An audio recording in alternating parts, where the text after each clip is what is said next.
Well, thanks for showing up, folks. I have to tell you, I'm a little bit nervous about this talk, but I'm hoping it'll go well. I think most of my career, I've been telling people you need to raise your nose on launch. You need to raise the nose up. And the response I get is probably very similar to the response that this guy gets.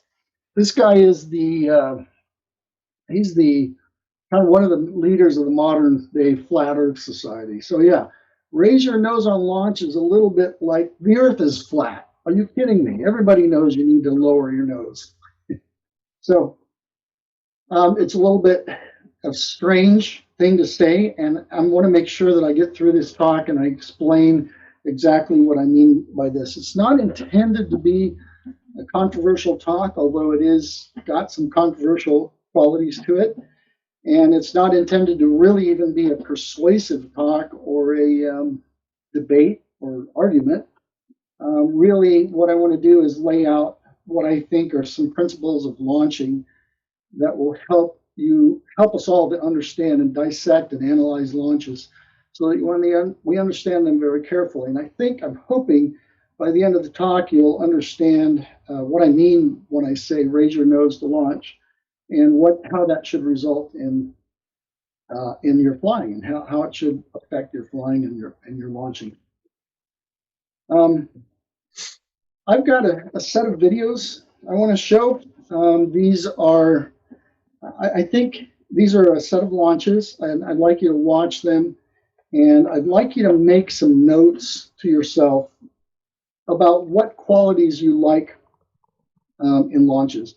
These launches may not all be perfect. By the way, if you've heard it said, any landing that you walk away from is a good landing, we can kind of apply that to launches too. Any launch that flies safely away from the hill is a good launch. So in that vein, these are all good launches. They're all successful launches.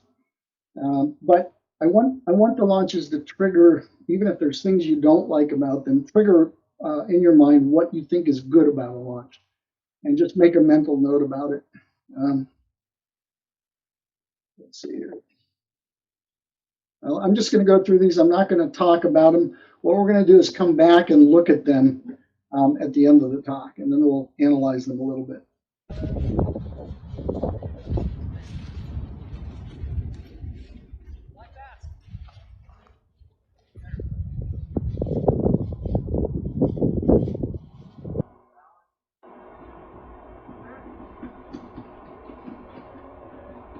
There you go. You could change it.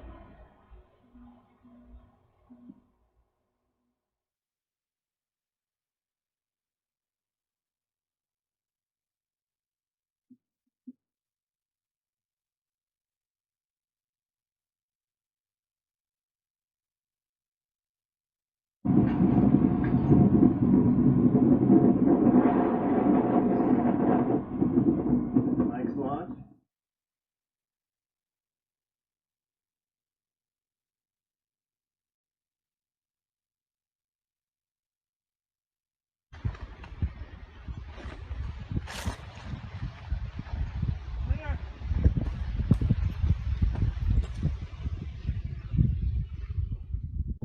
Yeah, I think this is what.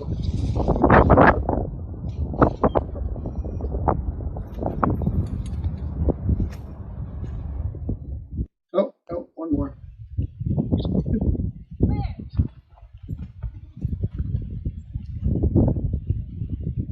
Is that you, Messiah, on that one?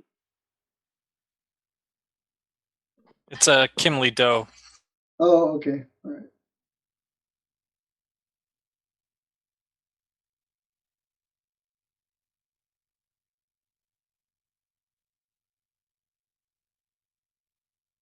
So in the strictest sense of the word, this was actually a successful launch.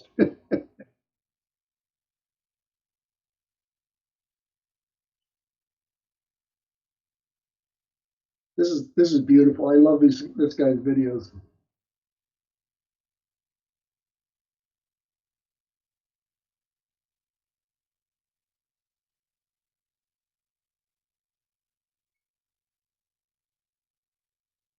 All right, cool.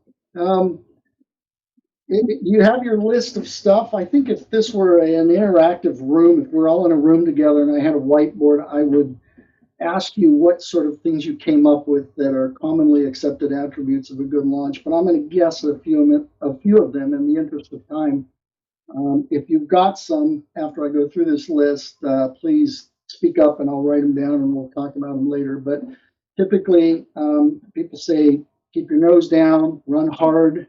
That's very common advice. Use the inside outside bottle, pistol, grapevine, hug, grip, right? You need lots and lots of speed, lots of speed. You need to be looking forward, eyes up, eyes forward. You need an accelerating run, uh, commonly touted as the walk, jog, run. I had a conversation recently with somebody who said they were overcoming the jackrabbit launch by doing this walk, jog, run. Run like Groucho. That's one of my favorites. It may ring a bell with some of you. Does anybody have anything you'd like to add to this list? I'll write them down. We can come back. Don't jump into it, and then probably related, a smooth transition in pitch, so no sudden loading of the wing and wasting a bunch of energy popping up or down. Ooh, I like that last one. Okay. Anything else? No snapping of the hang strap. Snapping the hang strap. Yeah, I think also the tight hand strap versus non-tight. Tight hang strap. Okay, cool. Excellent. All right, great. Some of you guys are ahead of me.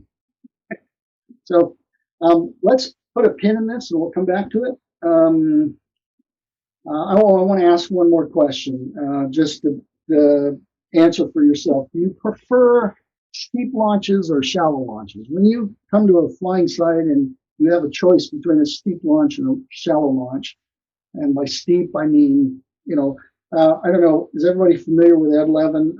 A lot of us are from the Bay Area. Ed Levin has the tower launch. That's what I'm considering sort of a steep launch.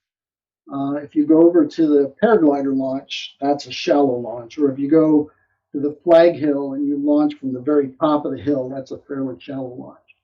Do you prefer a steep launch or a shallow launch? And have you ever thought why? Why is it that you prefer a steep launch over a shallow launch? We'll come back and talk about that as well, too. I'm going to give you I'm sorry? I was going to say, for me, it depends on the conditions. Depends on the conditions. Okay. All right. I'm just going to run through this quickly. I don't mean to talk about myself. I want to give you some background as to how I think through these things and what's behind it. I taught myself to fly on standards in Bolivia in 1976. 1977, I moved to Santa Barbara, California, and learned to fly kind of under the auspices of Ken DeRusi, who's with us tonight. And Ken, in 1980, I got an instructor certification with Ken, and I helped him run his second shop in San Bernardino. I think Ken is probably one of the finest instructors hang gliding's ever had. He's great. He went on to teach paragliding after that, and I'm sure he was great in that too. Anyway, I feel very privileged to have been able to be mentored by Ken and learned how to teach under Ken's direction. From 81 to 87 or so, I did spend 4 years, 2 different times at Wills Wing as a test pilot. I taught at Hang Flight Systems with Eric Fair, if anybody remembers him or has read his book. About 1985, I got an advanced tandem rating. In 87, I moved to the Bay Area and I began working for Mission Soaring Center as I put myself through college. And I taught with Pat Denovan, and also very lucky to have gotten tutelage under Pat as well and gotten his perspective on teaching. So I feel very privileged to have been with some of the best in the industry to learn. And I think I got my instructor certification in 1980, but I don't think I can claim that much time on the training hill. Up to about 2006 or so, I was pretty active on the training hill. So I have 25 years or so on the training hill as an instructor. The whole time, back in 1980, when Ken and I were running the Hang Glider Emporium, we had just come out of the 70s. The 70s was a good decade and a bad decade for hang gliding. It was good in the sense that the world kind of got introduced to modern day hang gliding. It was bad in that there was a lot of homemade gliders and people learning how this all works. So there wasn't a lot of knowledge, and a lot of people got killed those years, and hang gliding got a very bad reputation. But near the end of the decade, we were flying with helmets and with parachutes. We learned a lot more about teaching. We had the Hang Glider Manufacturers Association form, and we got certified gliders. We thought to ourselves, we're ready to go. This is a safe sport now. It's going to be huge. It's going to be like skiing. They're going to come. I mean, who wouldn't want to do this, right? Well, as you know, hang gliding did not become big like skiing. But the good part about that is it created this challenge for us to try to figure out how can we make hang gliding easier? How can we make it safer? How can we make it better? How can we make it more enticing for people to join the sport? And I spent a lot of time as an instructor trying to come up with the right technique. And was searching for the right technique that would just work. And I discovered that there wasn't one. If you meet an instructor who says, I've got this technique that works every time for everyone, you probably have met an instructor who doesn't have a big enough database. There's too many variables. There's training sites, there's gliders. We've seen gliders evolve quite a bit over the years, and lately they've been just getting better and better for teaching at entry levels. The gliders are getting so easy to fly now. Weather conditions, every training site and every site has a little bit different training conditions, weather conditions. I've taught in thermally air, I've taught in ocean air, I've taught up in the high desert in Southern California in high winds doing towing on El Mirage dry lake bed. Taught at sites that only had a crosswind to teach in. And the last of these is people. People are just too variable. You've got athletic types, you've got people who are non-athletic, and I struggled with this. I said, you have to be super flexible to be able to be a good instructor. The question I would say, what do these things all have in common? There must be something that all of this has in common. And it turns out there is. It's going to sound a little simplistic, but all aircraft obey the laws of physics and the principles of aerodynamics. I know that sounds simplistic, but it really changed my perspective because I stopped looking for techniques, and I stopped looking at what the student was doing. I stopped looking at all of those things that we put into coming up with good techniques, and I started watching how the glider behaved. The glider behaves only a certain way. They all behave the same way under the same circumstances. And that really changed my perspective. So if we go back and look at some of these, and some of the things that you guys contributed are really good here. But most of the times when I hear people talk about launches, what they talk about are techniques. All of these are techniques, and there's nothing wrong with techniques. Techniques are good. I think techniques help us to introduce an idea to a new student, or it helps us to kind of approach what we're going to, one of the things that we're going to do, like in launch. You know, if we use this particular techniques, we may get good results. But techniques are a means to an end. So the question I was really looking for is, what is that end? How do we define a good launch? What are the attributes that we define of a good launch? Some of the things that you guys mentioned are great, like don't jump, snapping the strap, tight strap, a smooth transition. I love that. We're going to get into that actually. These are also observations, which is great. We want to make good observations of what the launch is, and I'm hoping that that's one of the things that you'll take away from this talk is an ability to watch a takeoff and look for really the qualities that make a good launch. So the place that I found a good definition of a good launch is in the USHPA pilot proficiency system for the beginner rating. There's a task, or the witness task for launching there reads, launch unassisted showing aggressive run if foot launched, good angle of attack and pitch control, good directional control, and guess what? Smooth transition to flying during launch. Now, I'm going to scratch one of these out because the aggressive run is really kind of a technique.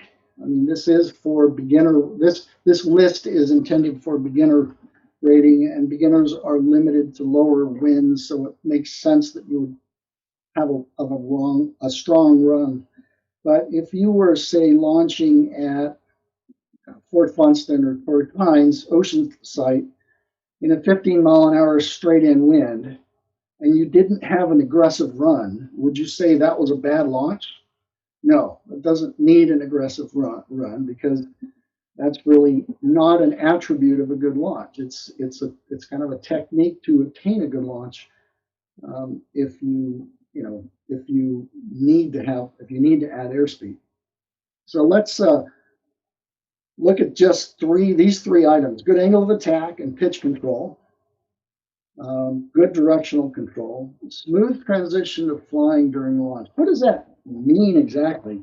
And I was prepared to say this. I was prepared to say nobody ever says smooth transition when they're looking for a good launch, and then somebody here actually offered that. So that's kind of cool. I break smooth transition to flying down into three different categories. One is it's a smooth transition in airspeed, and that one's kind of obvious, right? We're starting from not enough airspeed to fly to having enough airspeed to fly. So you want a constant acceleration through your takeoff run so that you have a smooth transition. The next thing is a smooth transition and angle of attack. This one's a little bit misunderstood, I think, in the hang gliding community at large. We're going to talk about that in a lot of detail, put a pin in it right now. But lastly, I do want to talk about this, and this is the smooth transition of load. Ken, in a conversation I had with Ken the other day, and he reminded me of something he used to say on the training hill. He would define the smooth transition of load as, let's say your glider had a fish scale on it. So you put the fish scale to your hang loop and you hooked into the fish scale and you ran along underneath it for a takeoff run. You'd want to see that fish scale dial move smoothly. You don't want to see it jump. You don't want to see it lag or delay. You want it may accelerate, but you want it to be a smooth transition. Does anybody know what this is?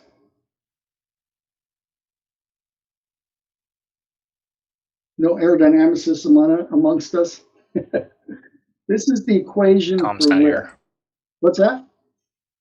I said Tom Lowe's not here. Oh, Tom. Okay. This is the equation for lift. One of the things, what I did when I moved to the Bay Area is I went back to school and got a software engineering degree, and I got an opportunity to work on a lot of different fun stuff. But amongst them was I built a hang glider flight simulator and got very deep into the aerodynamics and the flight model. So That was a lot of fun.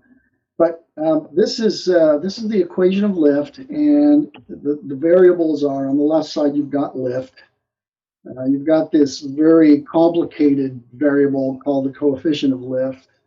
You've got a Greek letter rho, which represents a constant, which is the air density. V represents velocity or speed, and S is the used for wing area. So it looks complicated. I want you to just erase all the other variables and look at these two, because these two talk about the relationship between velocity and lift. Lift, you can think of lift as the ability of your glider to carry weight, and velocity. Notice that the equation squares the velocity. The relationship is not linear. If I were to plot this out, lift increases by the square of the velocity. That's the point of this.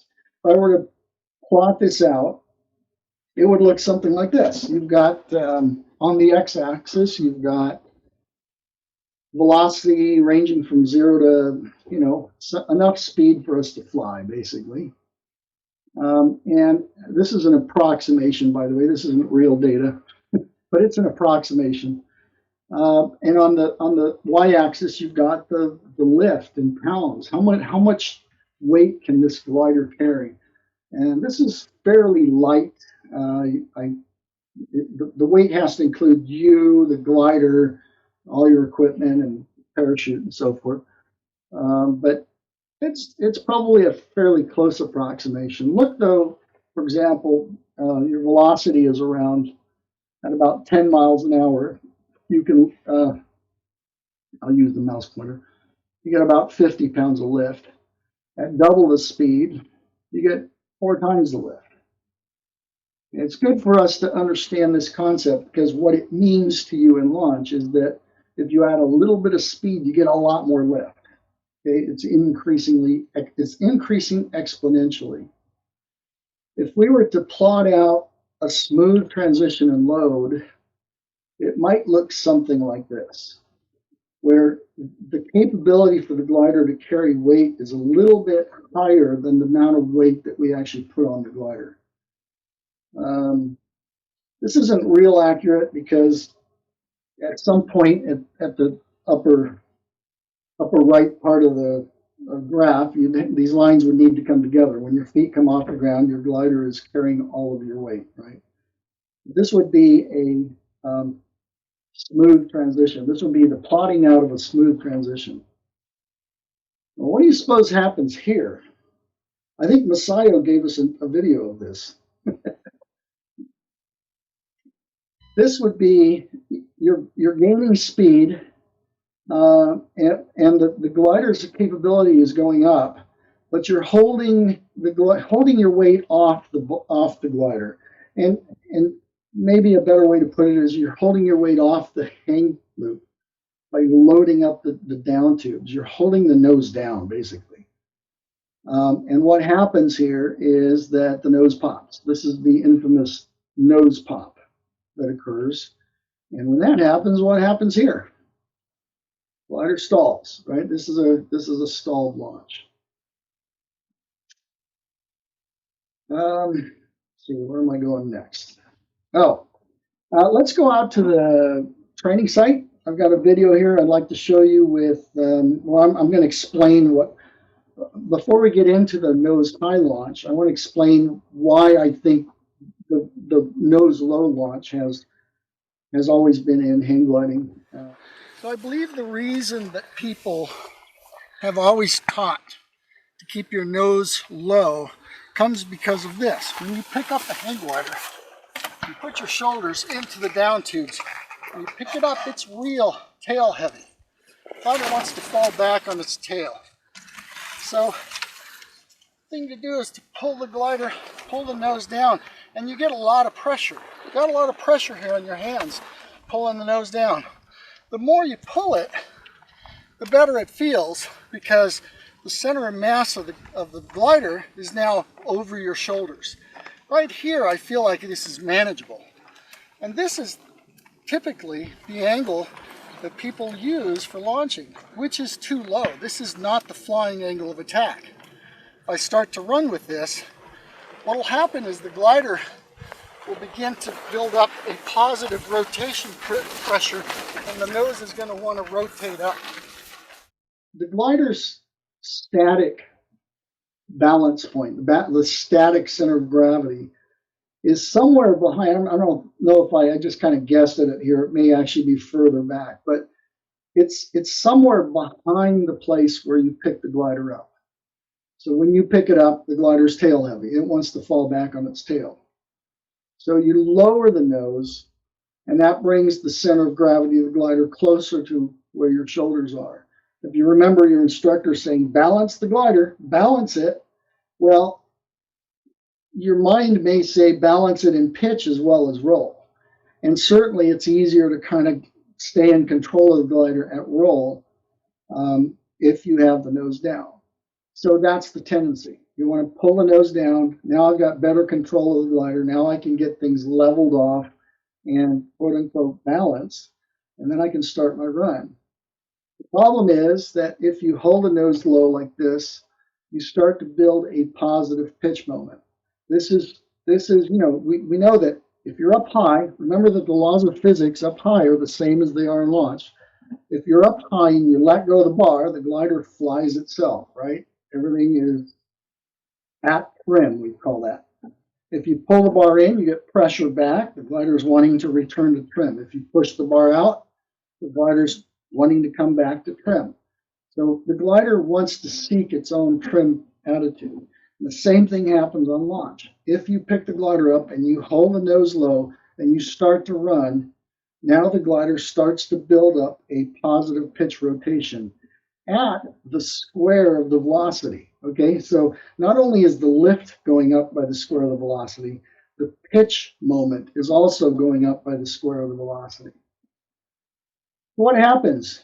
You lower the nose, you run at a very critical moment in the launch point. You've got to maybe switch your grip, maybe transfer your load from your feet to the glider, to the hang strap. It's a very critical moment when you've added this component of this nose wanting to come up. And this is why people give you the advice. You got to hold the nose down. You got to hold the nose down. You got to hold the nose down because you don't want to pop the nose. Well, the advice to hold the nose down comes because of a problem that you solved by the beginning with the glider of the nose low. So you're solving it. You're solving a problem that you caused. A lot of the instruction that goes on with telling you how to launch, all the instruction about how to grip your hands on the bar, all of that has to do with that transition point, that moment when you need to transition from the glider being nose up to where your weight is on the glider. So in essence, to avoid this, the advice becomes this. Hold the nose down, hold the nose down, hold the nose down. And let me tell you, if you hold the nose down, it has to come up. At some point, it will come up. So what the hold your nose down and run hard is keep the nose down, get up extra speed, and then when you let the nose up, you're going to have enough margin that you're not going to stall. But the nose is going to come up. Keep your nose low, run hard, lives here. Okay? So I've got a little video. Let's talk about what the alternative is. The better alternative is to take the glider, pick it up, and hold the nose higher. High enough so that the angle of attack is good for the glider to fly. Not the glider and you, but the glider only. Start with it high. And once you start to run, the glider will trim out and your hand position can change with the glider at trim. Nose attitude starts high, okay? After the third step, the straps are tight. Because, why? Because the glider comes up off your shoulders really quickly, so your straps go tight. And what you start is you start a rotation of the nose coming down. Okay, the nose is rotating down at this point. Into the sixth step of my run, you can go back and look at the video and count the steps if you like. My weight is forward. By the way, Takeo swore to me he didn't need a tripod, but you can see that the horizon is slanted there. So I had to. The fall of gravity is actually at a bit of a slant. So the weight is forward, okay, and the hands are at trim. There's no pitch input right here. My hand is not gripping or pulling or pushing the bar. And the way you can tell that actually is we'll play the video back and you can see that there's no change in pitch throughout the run. At this point, you've already established a flying angle of attack. Again, I'm using the streamer here and making an angle with the bottom of the glider, with the keel of the glider. If you watch the video, what you'll see is there's no change in pitch and angle of attack once the glider starts carrying my weight. Notice that I've pointed the arrow at the top of the sail where the king post comes out. And there's a good reason for that. If you look at me, it looks like I'm pushing. There's all kinds of weird things that look like are going on. But the thing that you want to do, remember I talked earlier about how you want to watch how the glider behaves, not necessarily what the student or the pilot is doing. You want to watch how the glider behaves, because how the glider behaves is a product of how the launch went. So let me play that back so you can kind of review that. Watch, the pitch comes down in the beginning. Once you start to run, once it the starts glider carrying will my trim weight, out, it stays. and your hand position can change with the glider at trim. You want to pitch up or pitch down. It stays the same. Let's talk about angle of attack. What is angle of attack? I like this picture. There's a nice bird in it. It's Mission Peak. I love flying there. The angle is the angle formed by the relative wind and the mean chord. I've spoken of the chord, by the way. It's not that mean. Okay. I'm going to use streamers. People believe that streamers were put on gliders to be able to tell which way the wind is blowing when you're on launch. No, that's not true. They're put there so that I can see angle of attack. So I love streamers on gliders because it allows me to actually visualize the flow of the air as it meets the glider. The keel is not necessarily representative of the mean chord, but I'm going to be using that to, it's just that, it's a relative point that we can use to measure. The number doesn't matter here. It's just, we need to look at things a little bit relatively. So how does angle of attack differ from glider attitude? I think this gets confused a lot in pilots' minds. Often we think of angle of attack as being the same as attitude, and actually it's not. I want to point something out very interesting here, and that is that your initial angle of attack on launch always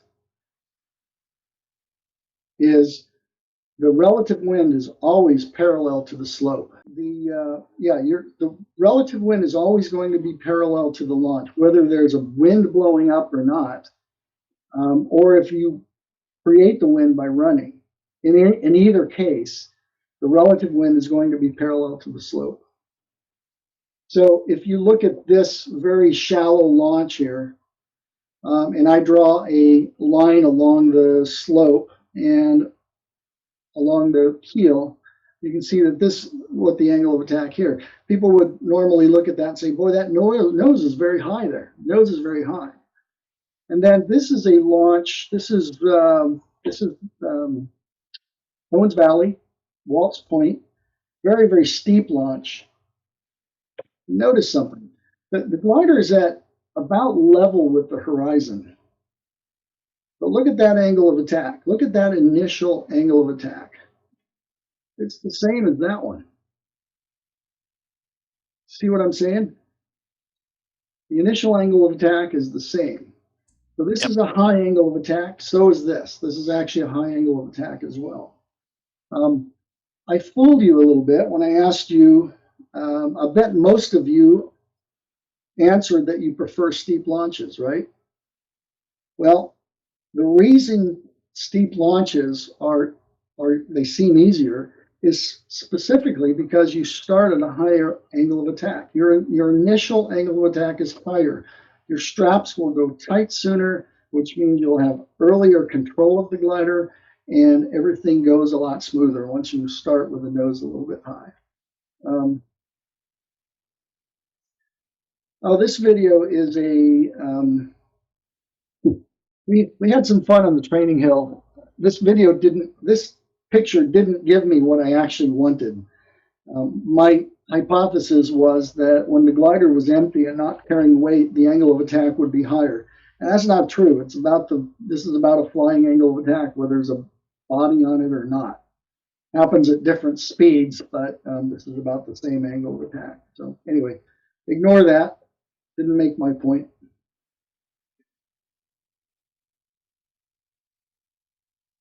So question is, I think there's probably a concern. Don is telling us we need to raise our nose up for a good launch. So how high is too high? How do I raise the nose? The common belief is that if you raise the nose too high, you're going to stall, right? I mean, that's what I'm always faced with. When I tell people raise your nose to launch, what they say, you don't tell people that. You're going to kill them. You're going to make them stall. And that is a common belief. So is that true? I have a kind of a fun video here. Hey, Gail, how's my nose? Seems a little low to me. How about there? That seems about right. How about there? You could do that. Yeah, how about this? That's pretty high. Some people say I might kill myself, right? Well, I guess we'll see, right? How about this? Oh my goodness. Yeah. Let's launch like this. I'm gonna kill myself.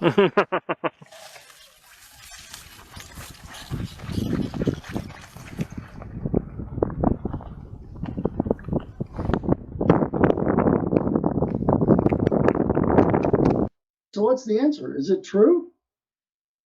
No, it's a myth. It's a myth. It is not true that if you have your nose too high, you're going to stall. I will put a caveat on this. I want to say this really clearly so it's understood well. It does not matter how high the initial nose attitude is if the pilot's weight remains forward of the glider CV during all of the launch. You understand what I'm saying? It doesn't matter. I mean, you just saw a launch that happened at 90-degree angle of attack. And if we apply all the qualities of a good launch, was it a good transition, was there good directional control? Was there good airspeed control? Was there smooth transition of load, of angle of attack, and of airspeed? Yes, all of the above. It was a good launch. But it started with a nose at 90 degrees. I want to show that again. Masayo took a video of this from another angle, and I want you to know this is in slow-mo. But watch the streamers, okay? Watch the streamers because they will give you the angle of attack. Full disclosure, at the beginning of this run, I'm pushing a little bit, and the reason is because the glider wants to nose over very quickly when it starts that high. But as it comes around, it seeks its correct angle of attack. My grip begins to get lighter and lighter. Notice that my weight is forward. My weight is forward of the center of gravity during the whole run. And at this point, I can take my hands off because the glider is trimmed. Notice again, there's no change in pitch once the glider starts carrying my weight.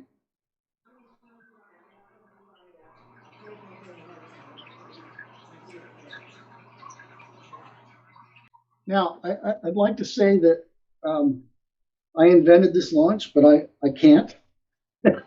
I have another video. It's kind of fun to watch. And this is Ken DeRusi. Ken, back in the 70s, used to teach. Ken would teach on SSTs. SSTs is this great glider that was made by Wilswing in the 70s. And he taught with seated harnesses. Now, if you think it's a while for your strap to get tight from a prone harness, it's much higher on a seated harness. Notice that the rigging on the control bar is at about a 90-degree angle to the keel. That's typically, in prone gliders, they're kind of raked forward, and these they're not because they're seated gliders. You flew them in a seated harness. And to be able to get the glider above your head with your straps tight, it was a long travel of the harness. But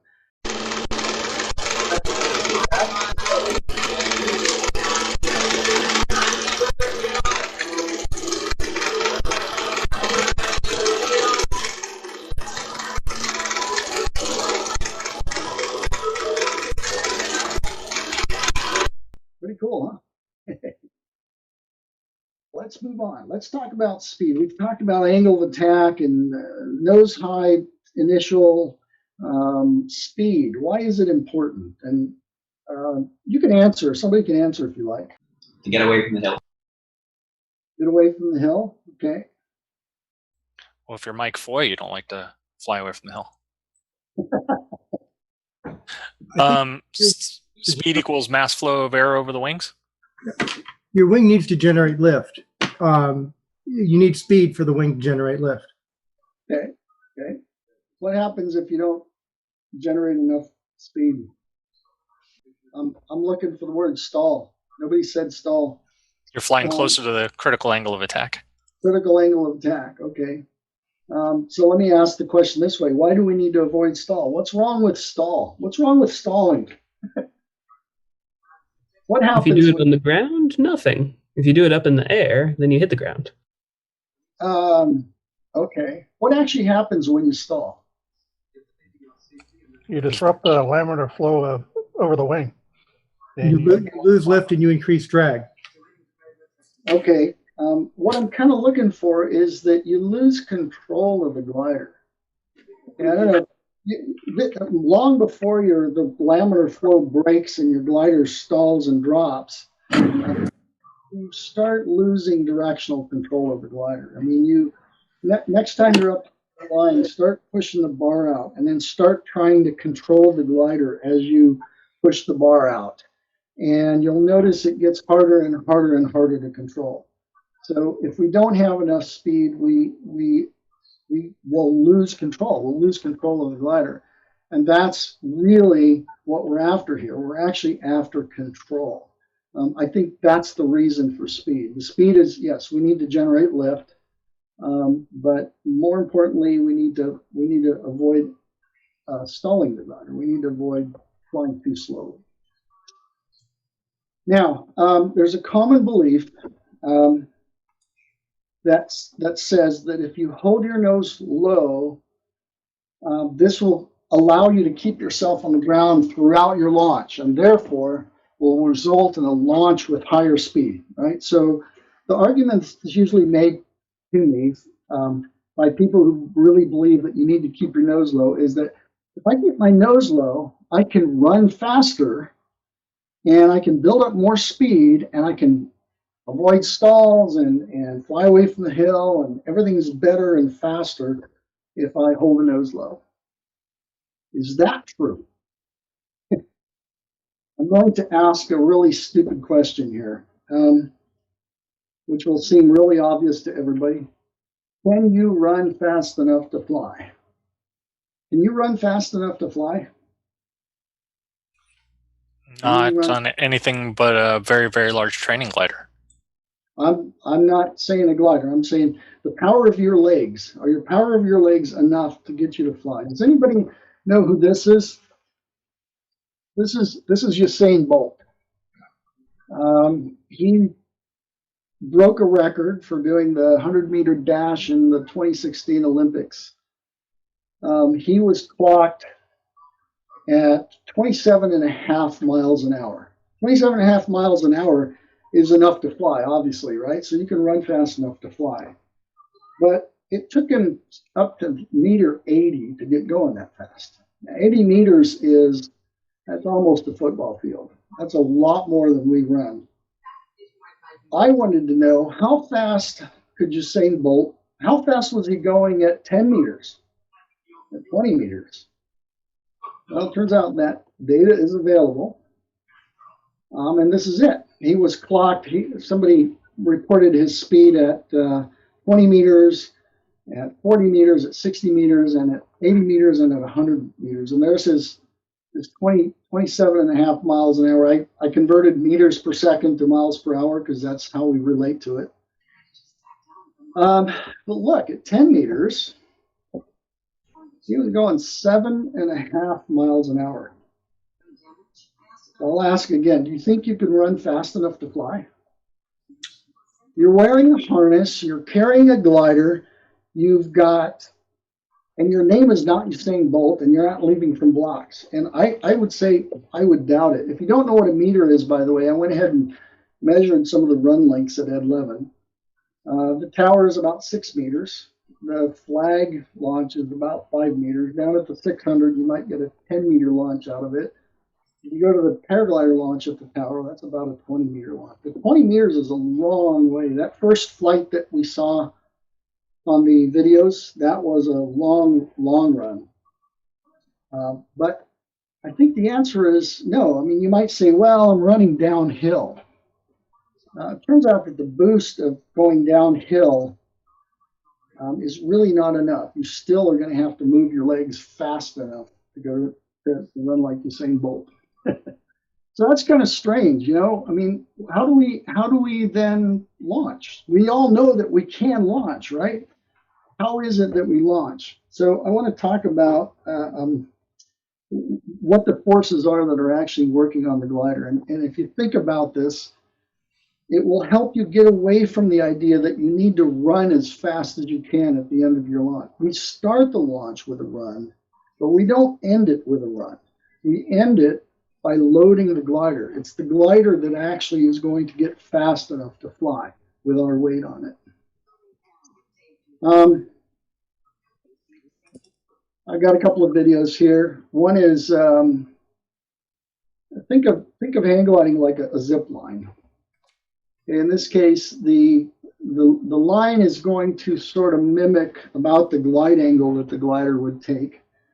The hill is a little bit steeper than that. And so as the person runs down the hill, the line gets loaded up slowly. And as it gets loaded up, the glider begins to accelerate. So our gliders kind of roll downhill, kind of like a zip line does. Okay, so it's kind of I worked really hard on this animation, so appreciate it. Basically, I just want to leave the idea with you that the forces working on the glider are very similar to a zip line. So the glider is kind of going downhill, and it goes downhill better when we start to put weight on it. I want to show you a launch with a real person here. This video is from the Will's Wing Falcon promo. This is Ryan Voigt. And kind of after watching the zip line, see if you don't see that actually kind of happen here. Let's watch it again. Watch his feet. There's two things to watch. Watch his hang loop when the hang strap goes tight, and then watch what he does with his feet. He's not running faster. He's taking longer and longer strides, and he's putting his weight on the glider. And that's what accelerates the glider. I tried to get a point across by doing this little animation with the forces that the glider would see. I'm not sure it gets the point across. I did try to keep the horizon level in the video. But anyway, that's kind of what it looks like. I think that's kind of what the forces that the glider is seeing on it as it picks up speed. So the idea is, as we put our weight on the glider, it accelerates. And that's how we get our flying speed. It's not through running. And that's why it's really important that you go back and you think about that transition of your load onto the glider. Because if you do a smooth transition of load on the glider, then you actually will get a lot more speed than you can by actually running. I have a challenge out there if anybody would like to take it. And actually, Kale's probably the better guy to do this with. That says that if you want to do a launch, a nose low launch, I'll do a nose high launch, and I'll leave the ground faster than you will. And the reason is because the straps go tight faster. I have authority to pull in. I shift my weight forward. And often when you're holding the nose down, the glider's speeding up ahead of you, and you're going to have to let the nose up to be able to get into the air. I'll take the challenge. Yeah. I have the data to back it up too. Oh, that's right. You actually clocked yourself, right? What was it? Yeah, so I had a launch at Valle where I had the GPS ground track that when I came off the ground, I was going 32. Yeah. And you're no Usain, but you're pretty fast, but you're not a Usain Bolt. Oh, no. Definitely not with bare feet. No, not without a wing. I'm not anywhere near that fast. Yeah, the speed comes from the glider. Yeah. Shifting your weight forward. All right, let's review a second. We've talked about smooth transition to flying during launch. Okay, smooth transition in airspeed, angle of attack, smooth transition in load. We talked about good angle of attack and pitch control. The angle of attack control was kind of inferred. It wasn't, or implied, I should say. It really comes from looking for that pitch neutral feeling in the control bar before you leave the ground. If you can attain that pitch neutral feeling, that trim, if you will, before you leave the ground, then you have all the pitch control that you need because the glider will take care of itself. You don't have to put the pitch anywhere. All you have to do is get the glider flying and then let it do its own thing throughout the takeoff run. But what about directional control? We haven't even talked about directional control.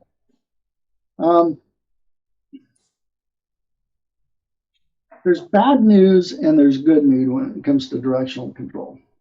When we're comparing nose low and nose high, okay? The bad news is that directional control is only possible when the glider carries your weight from the hang strap. If you don't believe me, next time you are in the landing area, take your glider out in the middle of the field without your harness, run with it, get the glider floating over your head, and then try to make it change direction, right?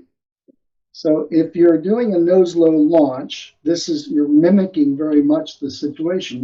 You're loading up the down tubes, and you're not loading up your hang strap as much, I should say.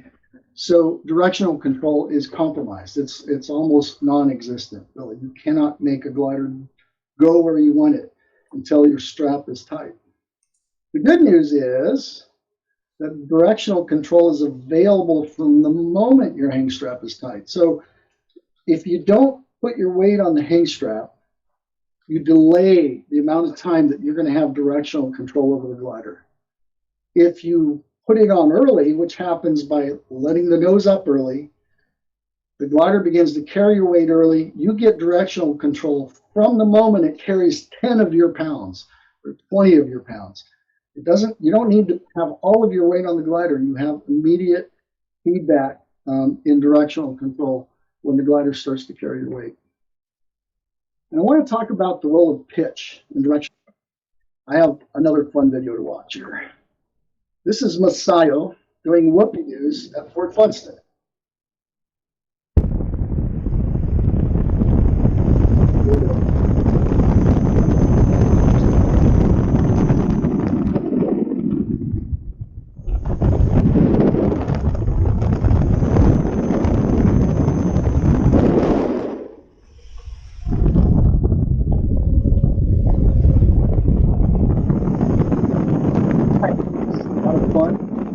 Go back and watch it again. And what I want you to notice is how much roll input she puts and how much pitch input she puts. What I'm looking for is notice that when the bar goes out, that means the nose comes up, the glider banks. The opposite is also true. To stop banking, she pulls in. So watch again.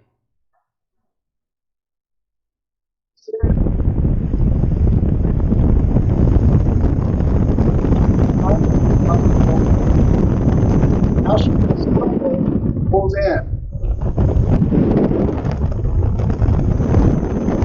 Nose lets far out.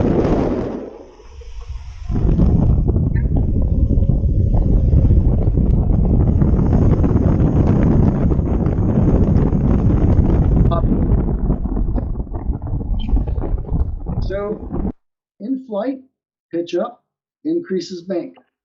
Pitch down decreases bank. Here's something you may not realize. The laws of physics are the same on launch as they are up in the sky, which means if your nose is rotating up, your bank is increasing. If your nose is rotating down, your bank is decreasing. And I know now you're saying, Don, you've gone off the deep end. That can't possibly be true. I have video. I have video I want to show you, but basically that is, if you are a nose low launcher, your nose is going to have to come up. And if the nose comes up and you're not level, you're going to create a turn, or you're not balanced, I should say. You're going to create a turn. But the opposite. All right, so what I'm going to show here, I mean, what's our mantra on launch, right? It's hooked in, balanced, clear.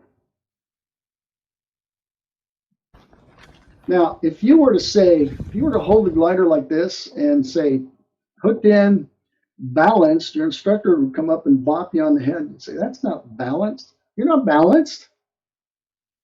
But it's actually a cocked over worse than it even looks on the video because, again, the horizon is not level. But the left wing is resting on the ground at this point. But the nose is up. Okay, the nose is up, which means that when I do this launch, that nose is going to come down. And what I'm claiming is that the glider will level out. Yep.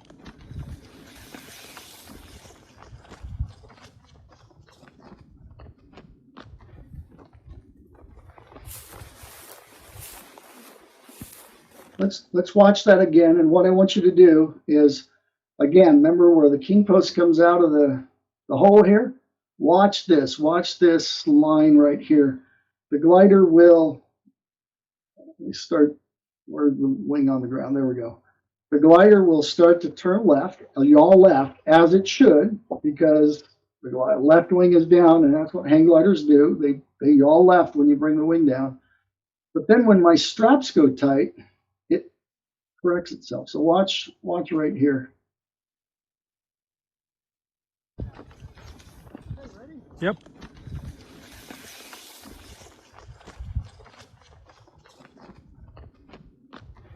The other thing I want you to watch, we'll watch it again, is I want you to notice the space between my body and the right down tube. Yep. Okay, I'm leaning over right here because the glider is trying to pull me this way. So I'm actually leaning. But notice that I'm not pulling on that bar.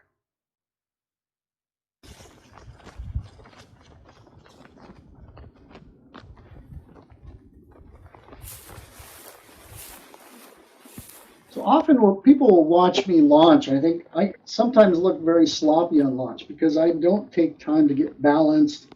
I just go because what I'm looking for is I'm looking for that control. Once the glider's up and going and the nose is coming down, if I'm not perfectly balanced, it will straighten out.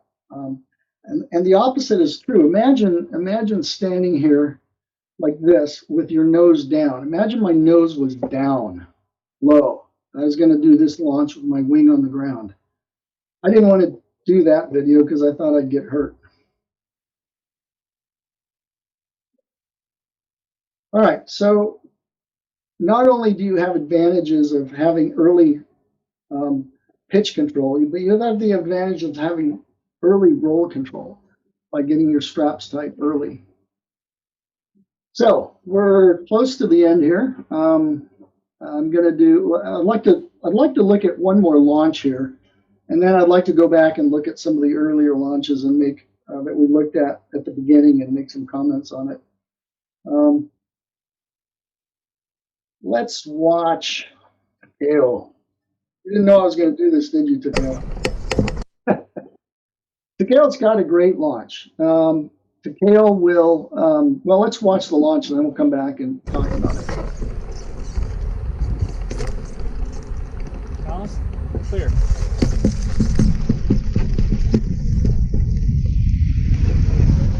Woo! All right, so there's a really something I want you to watch. Watch the hang straps. And right at that point, notice the nose is high. This is definitely a nose high launch, but the weight is forward. The weight is forward. I think he's bending his arms in ways I don't think I possibly could, because he's pulling in on the bar quite a bit. But the weight is forward. Nose is high, weight is forward. Nose comes down. If you notice, the nose comes down right the launch. All right. Things to look for when you're watching launches is look for those straps. Look at the top of the sail. Look how the glider behaves. All right, let's go take a look at the earlier launch clips, and I'll talk through them a little bit. This launch is actually not bad. I don't have a lot bad to say about it. You can see the straps go fairly early in the person has pretty good pitch and roll control. Look at the top of the sail on this one. The pitch stayed pretty level, or pitch stayed pretty constant. Now this is an interesting launch. This came from a video that I found online where they're really touting the nose low launch. They're saying you've got to keep your nose low. The whole thing about a good launch is having your nose low, run like booger, I think he says in this video. And the guy who does this actually pulls this off very well. And I want everybody to understand, I am not downplaying the nose low launch. There is a proper way to do the nose low launch. It requires a very difficult transition of your weight, though, from the down tubes to your hang loop. And it requires not letting that nose pop up, right? So let's watch this, and I'm going to bring it back and point out a couple things. That's a good launch. It's actually a nice, clean launch. However, look at that strap. You know, his hands are on his weight is on the down tubes. The nose is low. His weight is on the down tubes. It's still on the down tubes. It's still, you can see his strap is still kind of fluttering back here. And then at this point, look how the glider drops. Do you see how it dropped there for a moment? You see the hang strap is back, and look how close his knee is to the ground. It's a good launch. It came off just fine. And I hate to tell the person this, but if they had started with a tight strap up higher, they'd actually be a lot higher off the ground at this point in the run.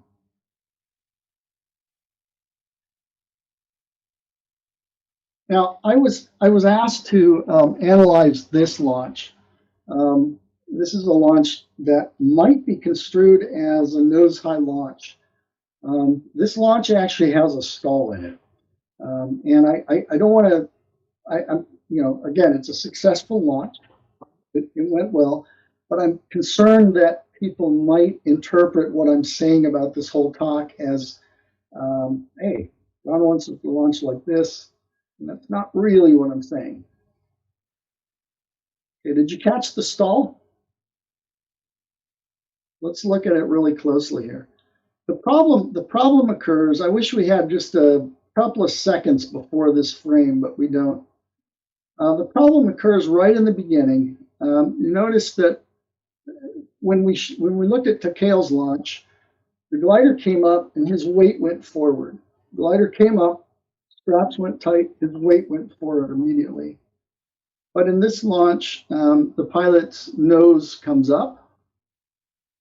Okay, it comes up. Notice that it's coming up, and the straps don't go tight until about here.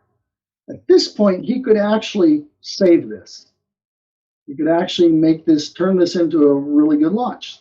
The nose is high, but what happens is the nose starts to come down. Since it went up here, it starts to come down. The arms go forward, straps go back. Now watch, if you watch this part of the glider with respect to the horizon, you'll see the glider settle very rapidly right there. See it drops, and the nose drops through. That's a bona fide stall. That is a stall. That is a stalled launch. Luckily, he's right on the edge, and he got away with it okay, and everybody was happy and safe. But yeah, that could have been done a little bit. This is not a bad launch. It looks like it has good form and everything. But again, start looking for these things. See that strap? Nose is being held down. What I would, if this were me launching in these conditions, before I moved, the nose would go up, strap would go tight. I'd pull in. This is high winds. I wanted to put this in because there's often talk about launching in winds, and you've got to hold your nose down in winds. I would actually raise the nose before I started to move here.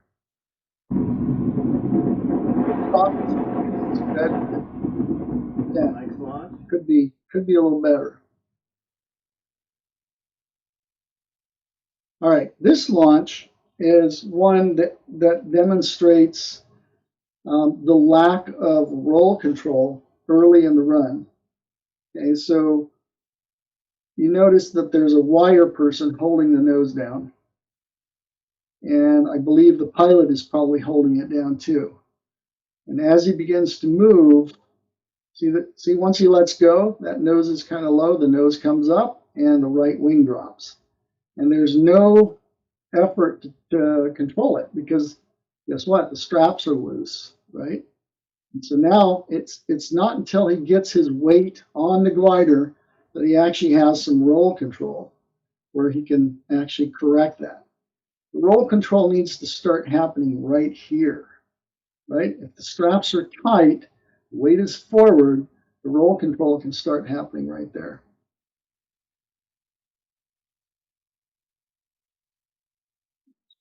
This is a good launch. Nothing wrong with it. Just watch the change in angle of attack. This is one of the things you want to look for.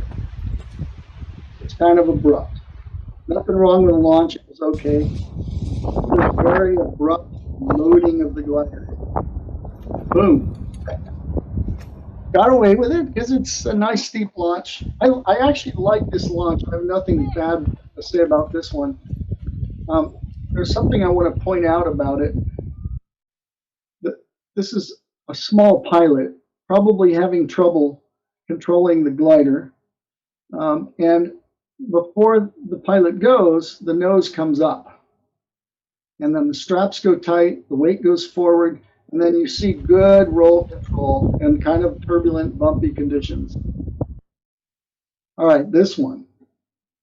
So before it goes, this is the epitome of hold your nose low, get all your weight on the down tubes kind of a launch. It's kind of extreme. Boom, glider gets ahead of him, right? Finally gives up, falls over, probably skins his knee, and then successfully flies away from the hill. It's crazy.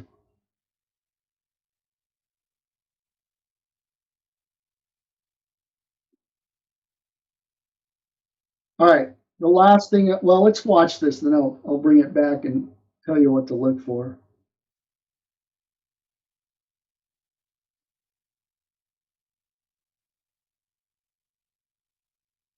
That's beautiful. Remember what I told you about what I like about streamers and what streamers are good for? Watch the angle of attack here. You notice that it begins with a very high, he's falling off of a cliff, begins with a very high angle of attack and lowers throughout the launch.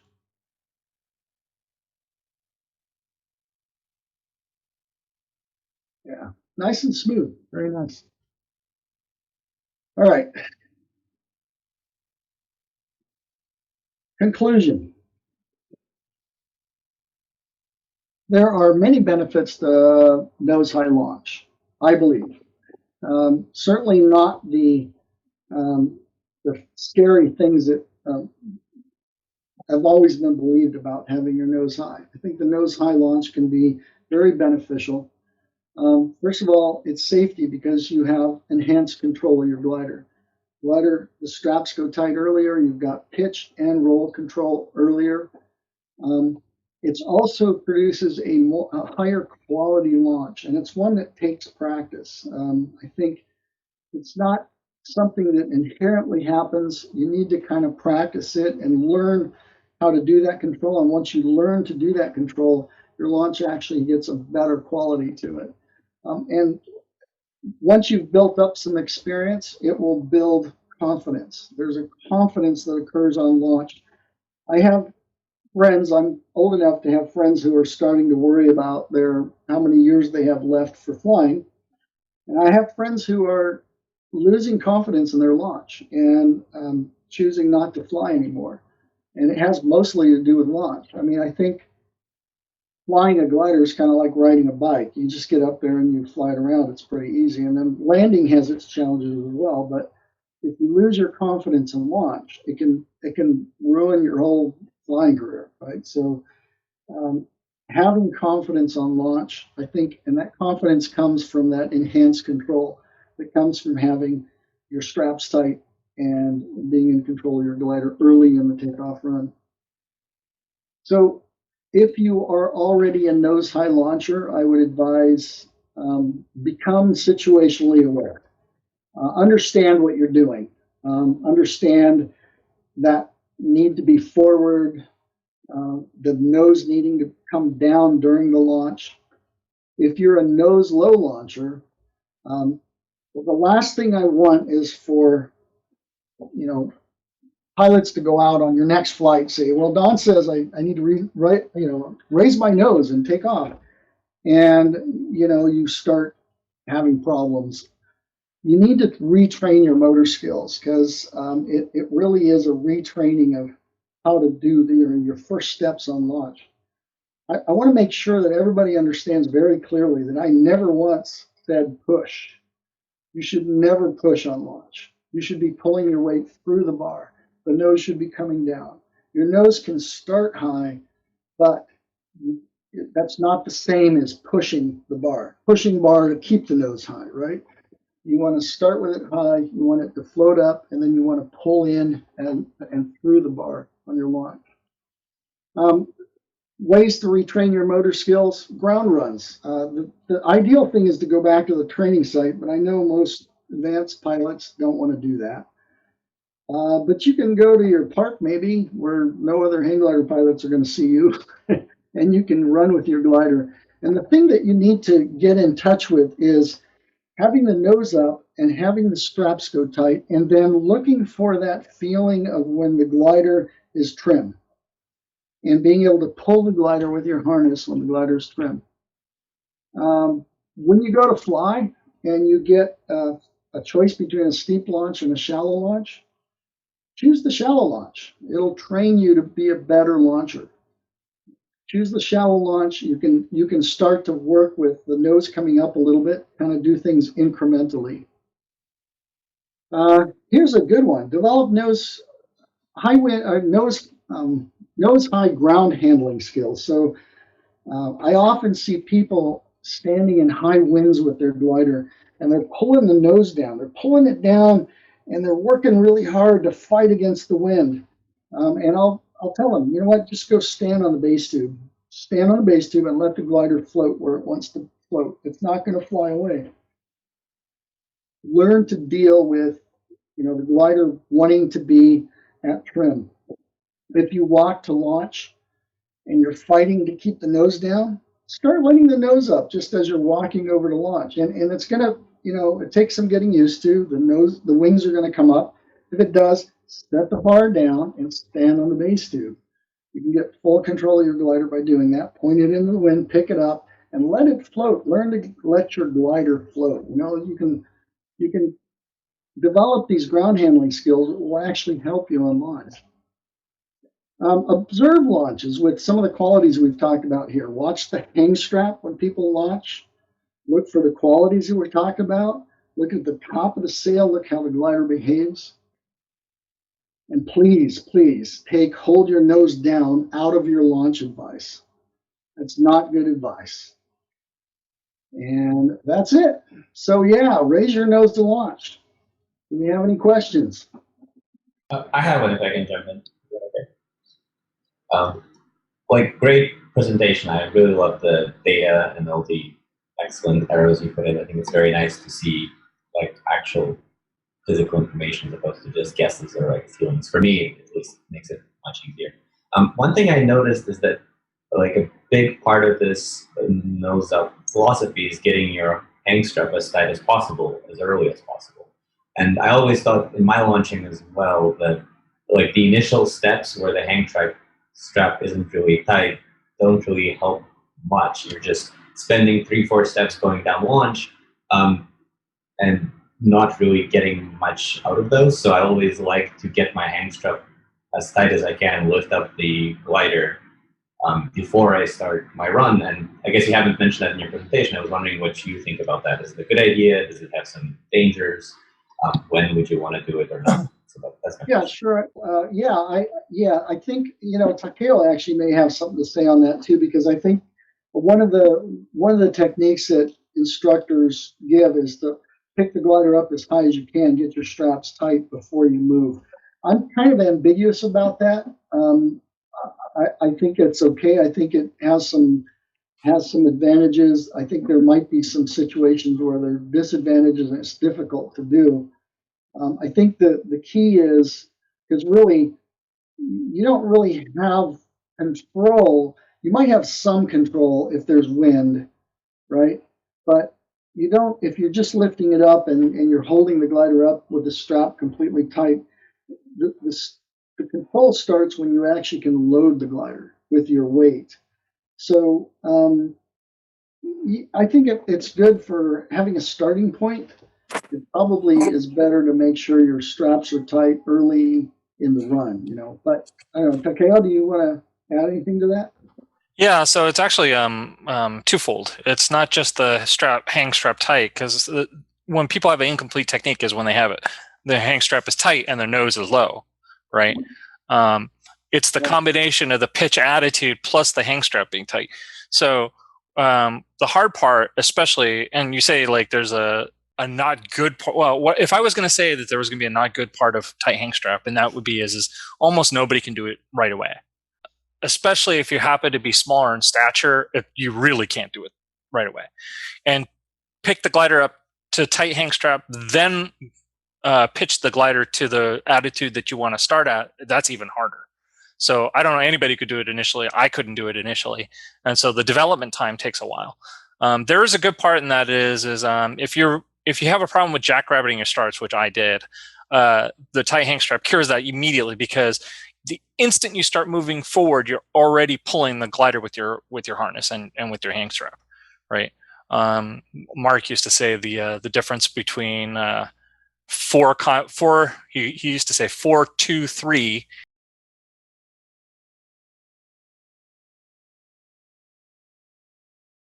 And we'd go 5, 3, or 5 and 3. So you have 5 points of contact at tie hang strap. You have both hands, your shoulder or your elbow, and then the hang strap, and that would make 5 points of contact. People are launching loose, they would launch 4 points of contact, so both shoulders and then the hands. And then as the glider floats up off the shoulders, then you have only 2 points of contact, and then you don't have 3 until the hang strap goes tight. So it's not an easy technique. It's not something that everybody can do right away. and it also takes a lot of practice, probably considerably more practice than the methods that are traditionally taught. Could I chime in a bit on the hang strap tight loose question? One thing that that I have noticed is whether your hang strap is tight or loose, or should be tight or loose, depends a lot on whether the launch is steep or shallow, and whether the winds are high or light. And I find myself, you think of this as a quad chart where you have steep and shallow on one axis, and high wind and low wind on the other axis. You with me so far? So when the launch is steep and the wind is high, I want to keep my base tube on the ground. And when I'm ready to launch, I'm going to have wiremen, of course, but when I'm ready to launch, I'm going to go from, holding the glider by the down tubes to being in the air very, very quickly. And I want to, and flying, having the glider lifting in that configuration to me is a very vulnerable position. So steep and high, I start with my launch with the hang strap loose. However, a shallow high wind launch, I'll let the glider float up, and I'm very, very comfortable kind of kiting the wing and just pulling the controls bar, the down tubes in, and slowly accelerating the run.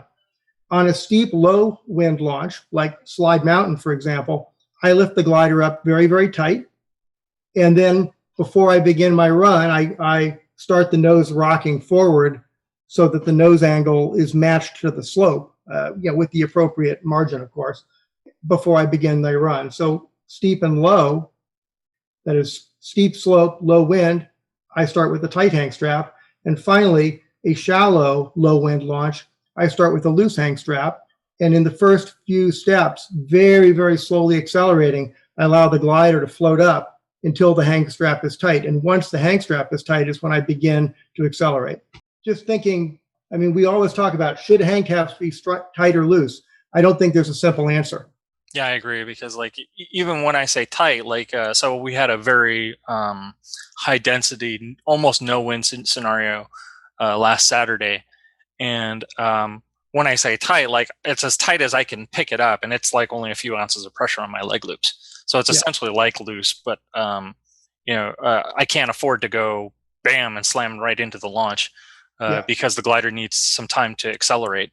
So I was very conscious of slowing down the initial acceleration until I could actually feel like there was going from a few ounces of pressure on the leg loops to a few pounds of pressure on the leg loops, and that's where the gradual loading of the glider comes in. So total agreement. Yeah, that's the best way to explain it. One other comment about launching nose high. The other factor that hasn't been brought up is once you're in the air, what your exposure is at that point in the first few seconds. You're going to be in the air presumably at a lower airspeed than you would have been. Now, maybe you'd argue against that it's different, but I'd be concerned about the first few seconds of flight when your nose is relatively high, your angle of attack is, you've come off the ground as soon as you possibly can. And maybe that's not the point. Maybe you want to, once the wing is flying, then begin to lean forward and accelerate and build up some margin of airspeed. So when you leave the ground, you have some energy. Can I ask a question about the quad chart you were describing, Tom? When you say for the steep launch with the high winds, you can consider it vulnerable when you're standing with the wing actually starting to fly. What? You said vulnerable to what? Okay, yeah. So basically vulnerable to a wing being lifted and just getting turned. It just depends on, I'm talking about a steep cliff where you've got an edge rotor. You're maybe getting sucked off the cliff. It's actually trying to lift the tail of the glider and kind of pull you out. It's a terrible feeling to not choose when you launch. No, I've been there. I was just wondering, if you were worried about getting turtled as well, and then the thing Don was describing, when you start to move and the nose down rotation will actually correct that wing getting lifted. Have you felt that? Yeah, I mean, I also agree that pulling in during the launch run is absolutely necessary to keep your wings level and to keep you on a straight track. But again, the high wind, steep cliff launch, it's sort of you're balanced. When it feels right, you go, and it's all going to happen at once, and you're either going to get away with it or you're not, right? But it's all about making it happen so quickly and deliberately that there's not a lot of time for it to go south. But I've seen the people with the gliders floating up, and the tip is starting to go down, and they're getting dragged off sideways, and they kind of don't want to go, but and they end up just kind of tiptoeing off the cliff, and usually they're back into the bushes when that happens. It's got to be very decisive. So you described a little earlier, we sometimes refer to as ramp suck. Yep. In essence, what that is the glider trying to seek its flying angle of attack. So Yep. your relative wind is going to be parallel to your slope or your ramp. And if your nose is high, it's going to be pulling the nose down. And as the nose comes down, it's going to want to fly. So that's kind of what we call ramp suck. And I think I understand what you're saying. It's a difference between, I think, launching and standing there, getting ready to launch. If you're in a steep hill with a lot of wind, then yeah, you kind of need to hold the nose low to kind of get control of it. But there's a moment where the nose comes out, the bar comes out, the glider fills, your strap goes tight, you're trim, and you go. And it happens very quickly, but you're still looking for that moment when everything is trim and the glider is seeking its angle of attack. I don't know if that gives insight from my perspective or not, but that's kind of how I look at it. Hey, this is John Jensen. Hi, great talk, Don.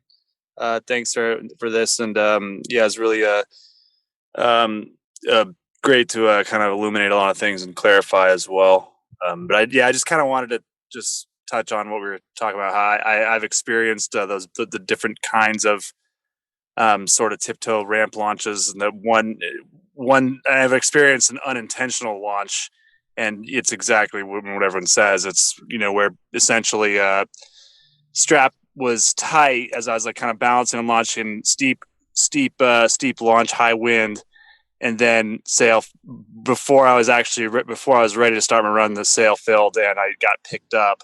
And the only thing that saved me, I think, was that my wing was level, and I immediately stuffed the bar and dove forward, putting all my weight as forward as possible, and just flew the glider. The glider just flew away after basically going straight up. But yeah, it's one of those, that exact situation where I wasn't trying to get my strap tight. It just kind of happened. And then yeah. So I'll just say I don't launch with my nose high. And if I could just share my screen for just a second. You guys see this all right? This is a McClure launch, and a lot of people were getting kind of lifted off the ground early. This is sort of the opposite. Nice run. Nice run. And then this is a windy launch at Mission. Notice the hang strap here.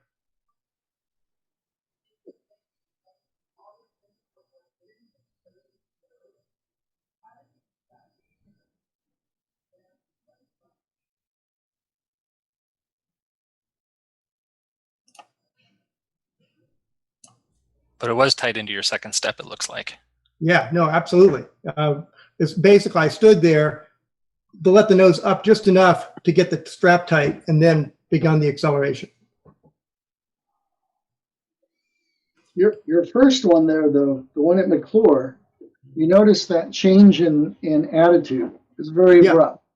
Yeah, it was. Yeah, very, very abrupt. Both nose down and nose up. Well, yeah, you started nose down, and then as you went down, there was a fairly large pitch that came up. Yeah. I think I in a similar case, so I've done a lot of high wind launches as well. But I guess the difference there is I've sort of adjusted my technique so that like even a good example is Don and I when you and I were all at Crestline. And it was the winds were actually going pretty good. I think they were 15 gusting 18 at that day. And even in that case, I'm still a little higher than most people, but I think the reason why I'm able to maintain control is basically that particular day, I'm body low. The bar is like half an inch to 2 inches off the ground. My hang strap's tight, but I'm reverse grip, right? So I'm pulling in a lot to stay on the ground. And I think the difference is because I've gotten pre-launch before too, and so the way I've prevented it is that rather than let the glider choose when my strap's going to be tight, I choose when it's going to be tight. So basically, I start off tight, and I'm pulling in a tremendous amount to try and keep the glider on the ground. And then I have a number of mechanisms that I use to prevent myself from getting turtled in the event. So it's like, but like you're saying, Don, the majority of the problems that I've seen with new people is when they start with extremely pitch low. They start extremely pitch low, and as the nose comes up, because their wing isn't level, they end up getting pulled off to the left or right, and either ending up back in the weeds or barely flying away from the hill.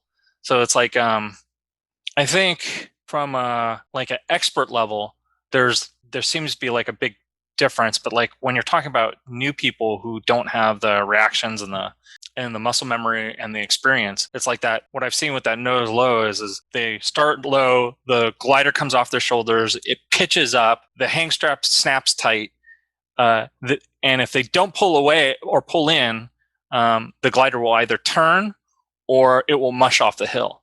So like you say, I've been sort of advising that not so much like not real high. Get too far off the subject. Yeah. Let's stay on topic. This is kind of what I was alluding to about playing with high wind ground handling. Tom, both of your launches, I would have done them with my nose a lot higher.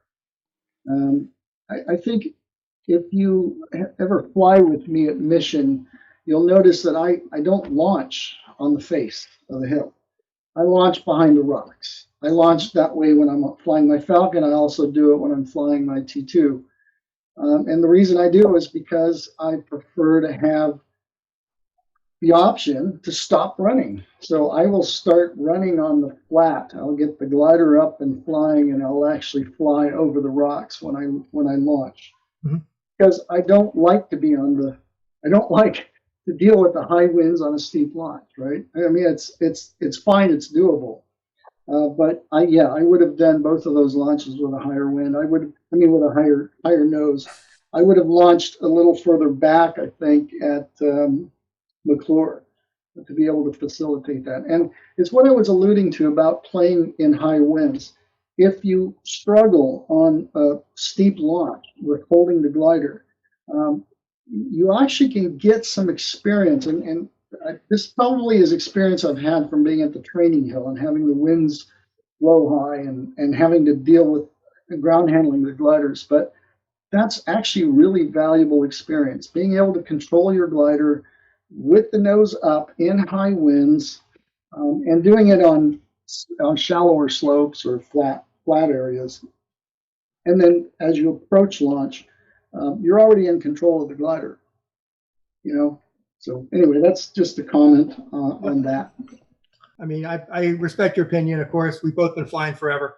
I think we're just going to agree to disagree on we both have approaches that have worked for 45 years. That's a good point.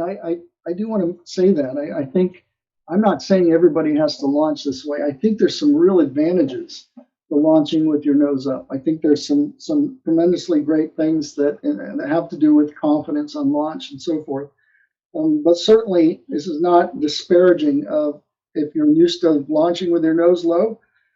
You can do that successfully for the rest of your flying career, and it will be good. You'll be safe. You'll be fine. I think there's some advantages you could have for having the nose up, but it's not imperative. It's not unsafe or anything, of course. It is more difficult. It takes more skill to get a good nose low launch than it does to do a nose high launch. And certainly, Tom, you've got the skill. So, Yes, do you? When we all started out, and Ken DeRussi's on the line here too. We used to in the early days begin our launch runs with our sails luffing, and the gliders not lifting, and you would just run as fast as you can, and then you would push the bar out, and the sail would fill, and off we went. And that was how we flew our standards back in the 70s. And then we learned how to do it better. Oh, there was a statement I didn't make in this talk that I meant to make, and that is that there is no other form of aviation that advises you to hold your nose low on takeoff. Not a single other form other than hang gliding. Hang gliding is the only one that says keep your nose low to launch, and that's interesting. I mean, both above us and below us, right? Imagine telling paraglider pilots that you got to keep your nose low. Imagine telling a paraglider pilot, you got to get your nose low to start. Paraglider's got to start at 90-degree angle of attack, right? Yep. And I'm surprised to hear that. I don't do general aviation, so you or Takeo are a pilot. I thought that you wanted to stay on the runway until one of the numbered V's, not when it's ready to fly, but when you have a little bit of margin. Is that not keeping the nose low for that little section? I'll talk a little bit on this because I switch back and forth commonly. When I'm flying nose wheel, typically what ends up happening is the way the procedure works is you power up, engine's okay, airspeed alive, and then you're looking for 55, and then you rotate. The 172s that I fly will not take off really unless you pull back on the yoke. Okay. But like a Citabria is a pretty good example. If you've got the trim at takeoff position, and you push the power up and you bring the tail up, you check airspeed alive, and at that point, all you're doing is you're feeling for when the airplane wants to lift off. Basically, it'll lift off by itself. The only reason to push forward on the stick and keep the airplane on the ground, which does happen, is when it's gusty or it's thermic or like you want a few extra knots so that you're not taking off basically barely at flying speed, right? So I would say like flying a Cessna 172, I consider myself to be flying basically this nose low type technique where I'm keeping the nose low and then pulling the airplane deliberately to the flying attitude. Whereas when I'm flying tailwheel, the tailwheel airplane kind of wants to take off by itself. I don't know. Okay, do you not push the stick forward when you're bringing the throttle up on the Citabria? So what I do is I push the throttle up and I keep the stick back for just a brief second to make sure that I have tail authority, and then I will push the tail up to basically neutral. As soon as the airplane's at flying attitude, that forward bar pressure is going to essentially go away, and then it will float off. Okay. Kind of like keeping your nose low. Yeah, but the airplane will take off just fine if I let the stick go and let it float. So like I could literally take off in the 3-point attitude, but as soon as it's out of ground effect, the nose will want to come down because it's not quite at the speed that it wants to be at. Think of it more in terms, Tom, of the trajectory that the aircraft takes when it leaves the runway. It's a nice straight climb rate. It doesn't do this, does it? Yet hang glider launches look like this. Low nose hang glider launches look like this. They're a loop. They're a J. They're a So it's airplane, and the airplanes and others will maintain the same sort of angle of attack and climb in relatively straight line. Hey, this is Li Jiang. I have a question. So I'm actually surprised to hear from you that is that true that you have a high nose, like nose up launch, or in that situation you can get the hand strap tied up early? Because I do have a problem, launching my U2 glider with my hand strap get tight. I used to be able to do that with Falcon, with Super Sport 150 3, but not able to do that with this U2 glider. So I can also do the high wind launch work, move my hand on the control bar. That's fine. But for the normal launches, I'm not able to usually get my hand strap tight. I guess maybe because I did not keep the nose a little bit higher. Well, the laws of physics are the same for all gliders.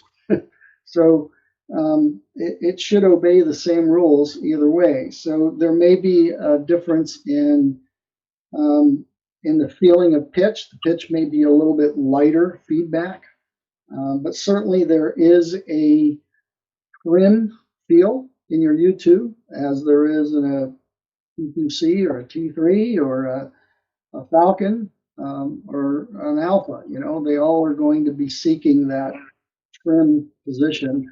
Some of them will have a little bit higher pitch pressure for deviating from where trim is, and that may be part of what you're feeling. And maybe you can. It's easier to hold the nose down, and your straps don't go tight, or perhaps it's I don't know. It may just be a matter of feel. You need to play with it some more and find out where the glider wants to fly and trim at. Okay, yeah, because it's quite interesting. In the summer, I had a few days. My U2 is in the shop repair, so I flew.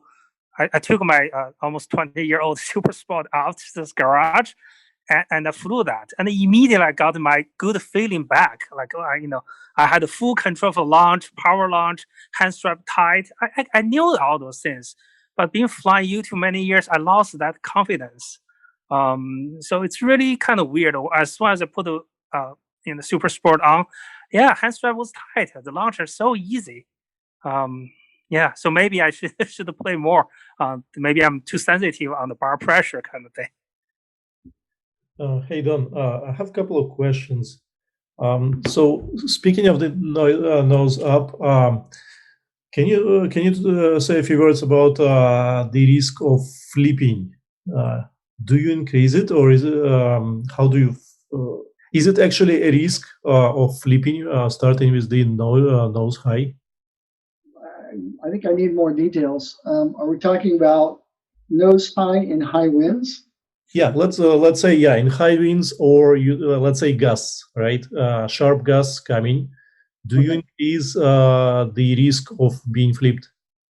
I would say no, but it's a qualified no, and that is for your glider to flip you over, you actually have to be holding the nose up, right? So think about this. Let me go back to the analogy what I was talking about standing on the base tube. A lot of people don't realize that you can just stand on your base tube. You don't have to hold the nose down in high winds. And if you think about it, you picture what's going on there when you're standing on the base tube, your glider's in a dive, basically. If you were to go up high and fly and crawl up into your control bar and then stand on your base tube, your glider would go into a dive because your weight is so far forward of the center of gravity. So now place the ground there and you realize the glider's in a dive. Okay, so it basically finds its pitch position. It's not going to deviate from that. The only way, so you can translate that into standing on the ground, holding the glider. If the wind is high enough for your glider to fly over your head, the only way it's going to flip is if you're pushing. The only way it's going to flip is if your weight is back and the glider can get some momentum to go up and over. You can always pull in or pull it down and stand on it, right? Now, if you're on a steep launch, on a steeper launch, it's a little bit more difficult because now you're dealing with one wing coming forward and getting more lift than the other, or situation like or ramp cycle as we talked about earlier. But I don't think the glider is going to flip on you unless a wing gets up, right? And you allow a wing to get up, or you push the bar. So that's my feeling. I have a couple of more questions, hopefully reasonably quick. So speaking of the nose rotation, so rotation, so when it's high and then it rotates down, right? Do you have or is there a rotational momentum where it rotates and then it rotates actually more than you want? Yeah, so the launch, where the 90-degree launch that I did, I've done that before with my hands off the bar, where I'll just leave the glider and I'll put my hands by my side and I'll run and I'll pull the glider up and go over. And yes, from that 90-degree, it will start to try to pitch over because it goes a little bit too far, which is why I started mine pushing a little bit on the base tube. But you know, if you start with it a little bit high, a little above the flying angle of attack, and your weight goes forward, it's just going to fall right into place. It's not going to continue to go down. The only way it's going to go down is if your weight goes forward. So, yeah, it's a matter of degree, I think, but I think it's fairly minor what it will do. I see. Okay, so basically, it's not it's a nuance that shouldn't be really taken in consideration, right? Yeah, I mean, certainly it's not going to, if you're close to flying angle of attack, it's not going to be radical to be the point of being dangerous. Yep. Okay, and one more, the last one that I had. How does the nose high? How does your technique be affected by uneven slope? So you mentioned that you could start further, right? And then you, for example, in McClure, right, you can start and then you get hit by the upcoming wind. Or if you take some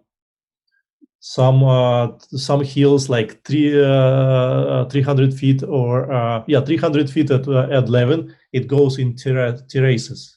Mm-hmm. So how, let's say you have uneven slope that terracing, how do you approach the launch there with your technique? Well, the key of having your nose up is that your straps are tight. When your straps are tight, you've got control. You've got both pitch and roll control. So you can navigate through any uneven surfaces. On the other hand, if you're holding the nose down, like I said, you've got limited pitch control and no roll control. Okay, so if you're running and the hill turns or something, until your weight is actually on the hang strap, you're not going to be able to negotiate that.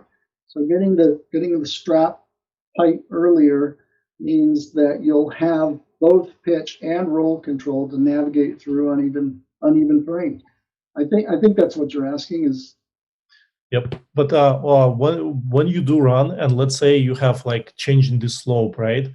So you mentioned launching a trim. Would you adjust it? Would you be pulling in to adjust for the terrain? Yeah, I mean, if I'm launching and the launch is steep and then it's going to flatten out, I'll probably get some extra speed in the steep part so I can navigate over the shallow part or something like that. You know, I think at that point you're kind of flying the terrain. I don't know. I haven't really thought about this question too much, but I think the key is control. You need to have control from the hang strap to be able to negotiate all that. Right. Thanks. Sure. So that you're talking about pulling in to capture a little extra speed coming off the hill. That's not what you were demonstrating in those videos, but is that what you do in real life more often? Like not go to hands off, not fly away at trim, but actually run pulling in the nose for the last few? In real life, I launch it. I have the sloppiest looking launch. I really do. People watch me launch and it's incredibly sloppy, but it's never without full control, right? So I launch at the slowest speed I can because I don't like to run. And I launch when I have full control of the glider. And so, yeah, I don't typically launch faster than I need to. But you know, I've been flying for a really long time, and I'm real in touch with where stall is on my glider. And so, I mean, I take off, and I want to turn and stay at the hill immediately, and I don't want to get out in front. You know, those kind of things. But those are all those are all sort of niceties that go with sort of advanced flying. I wouldn't say they're safe things to do necessarily if you're not as in touch with your glider um, with the experience. But yeah, I don't actually get extra speed on my takeoff. I'll be the first to admit that. I don't do it. Takeo does. Takeo has lots and lots of speed, and as he gets better, he'll slow down. You'll see. I probably will, but it's just that launch technique just happens to suit my personality. So, but then the other one is like, look, and I think that's the big key, and that's really, to me, as somebody who's relatively inexperienced compared to both you and Tom, and that is that like both your attitudes are shaped by the fact that you guys are very experienced, right? And I think like, especially for me, I'm trying to do the same thing everywhere. Try to do have as little difference in my technique as possible to keep it simple. And you're right, it's very possible that as time goes on, that will change. And I think that's what the real issues with newer pilots is that they don't have a temper by experience. So it's like understanding subtlety is not something that people with not a lot of experience are prepared to understand. So yeah, I probably launch a little too fast, but that's just the way I am. I'm for the launch you took of me, Takeo, at the crest line, just to show you how sloppy I am at launch. I'll look for it and show it to you if I find it. Most gliders don't really require any extra speed to be roll responsive, and they roll as wonderfully as you could ever want at minimum speed. So taking off at minimum speed is as good as taking off at 3 miles over minimum speed. There you go. See, now, Ken, it's your fault that I take off like that. See, you taught me to fly like that. So I wanted to add just a couple of comments that I made notes of, just generally, because I'm not really current, but something to look for when you're looking at other people's launches, because it's easier to look at somebody else's launch than to see your own launch. In any series of launches, the one that exhibits the least pitching is the best. Pitching is the rotation, as I'm sure probably most of you know, that's what pitching is. It's a rotation. So if you see someone take off and there's no pitching up and down, that is to say there's an absence of pitching, that's as good as it gets. That means you set the right angle to begin with, and you are rewarded with no change, because as Don's pointed out, if your nose is too high, it's going to try and pitch down. If it's too low, it's going to try and pitch up. If it doesn't try and pitch anywhere, that's perfect. That means you set the right angle. So if you're looking at a series of launches on video or in real life, the ones that exhibit the least amount of pitching, the least discernible pitching, are the one is the best. Another quality that Don spoke about is a smooth transition from running to flying. If you could digitally erase everything except for the pilot and the glider, erase all the background, all the reference to the horizon, and then watch a dozen videos, the very best ones are the ones that nothing reveals to you when the moment of separation from the ground occurs. You can't tell. The only reason you could tell normally is because you can see the ground is now, there's space between the feet and the ground.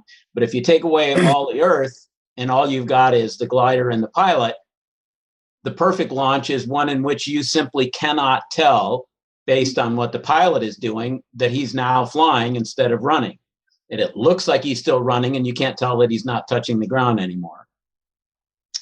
Stalling is mainly a problem on launch if you need roll response. You often don't need any roll response. So that guy that in that one launch you showed that actually hits the ground and then bounces back into the air, he was stalled, but no matter, it didn't hurt him because he didn't need roll response. This guy desperately needed roll response. And Dimitri asked about flipping over. I think most of the time it's not that you flip over, you don't pitch over, you roll over. That's probably that probably accounts for many more launches than actually pitching over. And in terms of adding weight, Don already pointed out, you want that fish scale to show your weight, not necessarily being acquired in a linear way. It can go slow at first, faster and faster and faster, but it shouldn't go slow and then bam to the end. That means you've just thrown your weight onto the glider. And in terms of the glider acquiring your weight, you want the ever increasing airspeed. And you have to think for a minute, there is an ever increasing airspeed, of course, in the launch, but there's also an ever increasing stall speed. Your glider, without your weight in it, the stall is probably, I don't know, it's 60% or 50% of what it would be if your weight is actually in it. If you launch the glider, minimum speed to not stall is way less. So you just have to make sure that your ever increasing airspeed stays just ahead of your ever increasing stall speed. So that's the amount of airspeed that you absolutely have to have, because less than that, you have lost roll control. That takes a while to think about and kind of suss out. And then lastly, I have a different view than Don. I don't think you should launch with a nose too high or too low, or high or low. Hang gliders like mostly just one angle of attack, and that's the angle of attack you should try and achieve in a launch. Most of the time when you launch, unlike the launch that you were talking about, Dimitri, with the undulating launch, most launches are not like that. And in those launches that are relatively constant slope, or even the ones that are a very gradual rounded slope, you don't have to do anything with pitch control. You start off holding your wing so as to meet the air at that ideal angle of attack, which is probably 25 degrees or so, and then just relax your grip as you run, and the glider will manage the pitch pressures without any intervention on your part.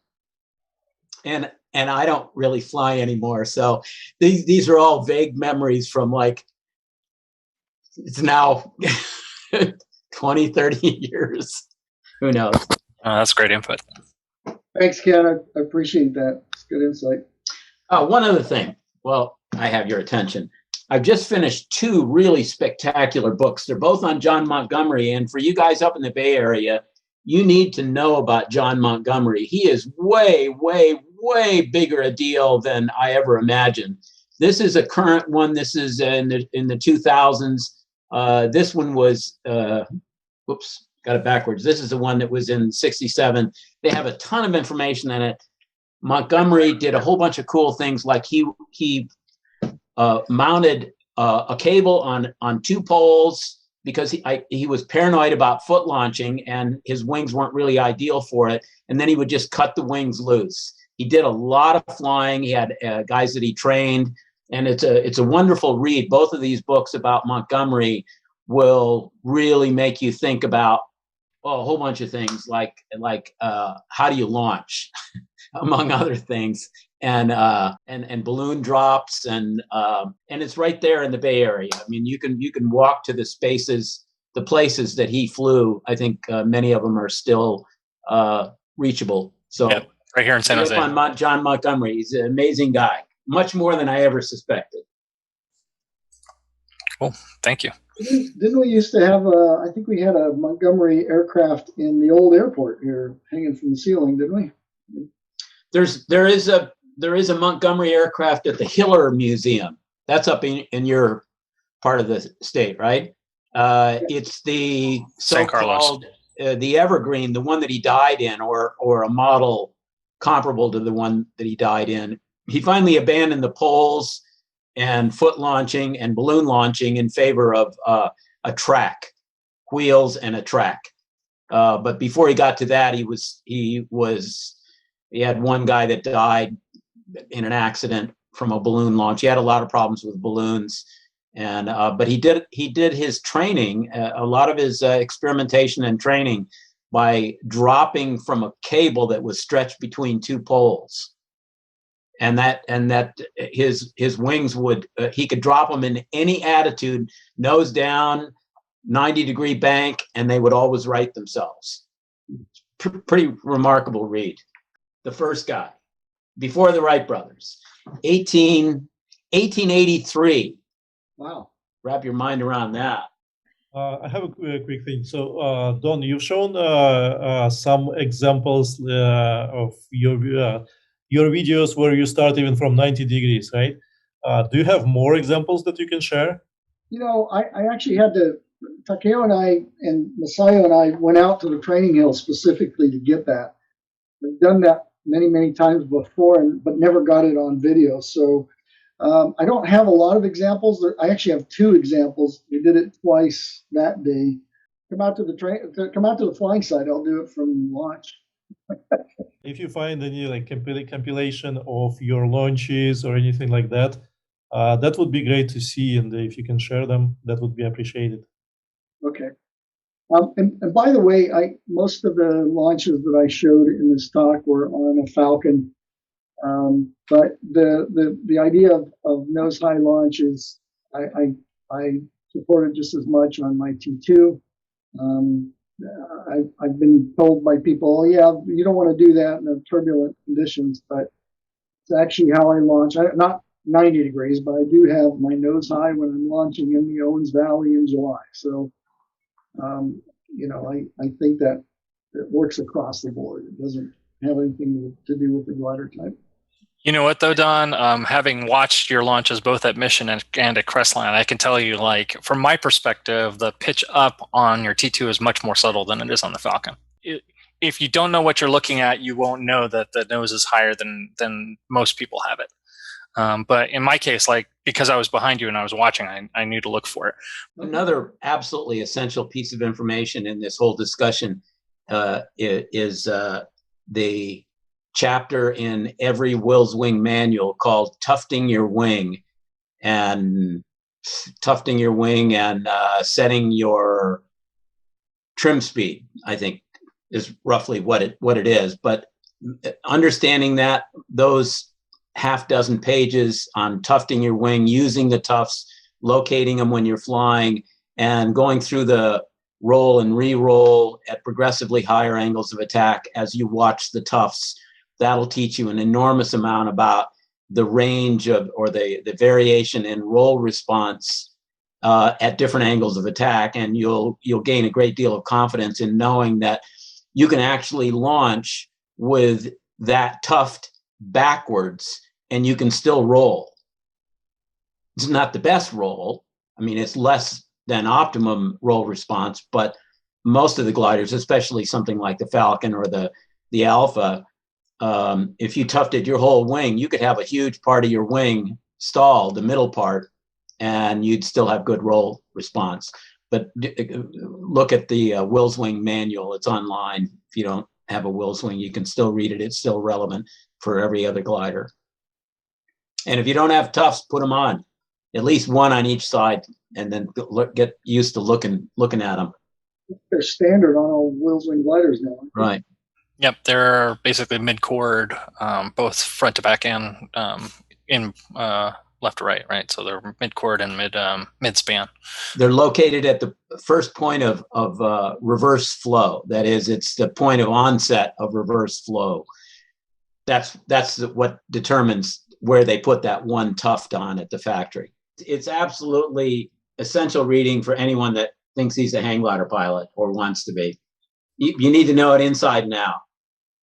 That particular, the whole manual is great, but that particular part of the manual has always been, like, I don't know, required reading. Yeah, it's a hang glider pilot's POH. Yeah. Okay, Don. Yeah. So, do you want to have any final words?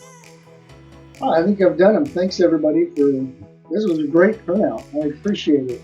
Thanks for showing up. Thank you, Don. And in addition, Ken and Thomas Lowe, thank you very much. Anytime, guys. Have a good night. All right. See you guys. Good night, everybody. Good night.